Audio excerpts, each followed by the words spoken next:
दोस्तों स्कारफेस अगर जंगल का चेहरा था तो मोरानी उसका दिल था, सीकियो उसकी आंखें और हंटर उसकी चालाकी। साल था 2007, जगह थी मसाई मारा। पैराडाइज प्राइड की घास में 4 छोटे छोटे शावक जन्मे, स्कारफेस, मोरानी, सीकियो और हंटर। इनके पिता कौन थे आज भी एक रहस्य है, पर माओ ने इन्हें झुंड में पाला। जब ये चारों जवान हुए तो इन्होंने प्राइड को छोड़ दिया और अपनी किस्मत आजमाने निकल पड़े।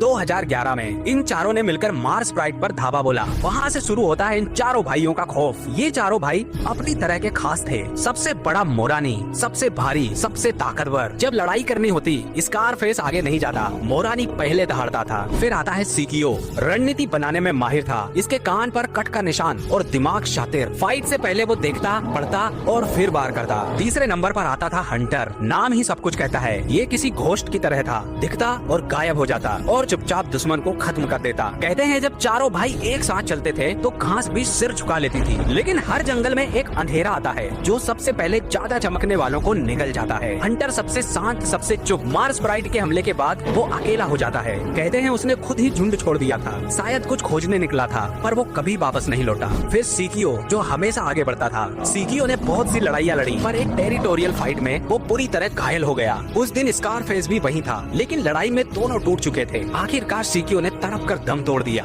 मोरानी वो भाई है जो स्कारफेस के साथ सबसे ज्यादा वक्त तक साथ रहा, लेकिन उम्र और लड़ाइयों ने मोरानी की चाल धीमी कर दी। धीरे धीरे वो झुंड से अलग रहने लगा और एक दिन वो भी चला गया। अब स्कारफेस अकेला रह गया था, चारों भाइयों में आखिरी। पर वो कभी नहीं रुका। उसका शरीर जख्मों से भरा था, दाहिने आंख पर घाव, पीठ पर दरारें, और फिर भी वो दहाड़ता रहता। 11 जून 2021 स्कारफेस आसमान की तरफ देखकर अंतिम बार अपने अतीत को याद करता है और फिर वो कहीं खो जाता है।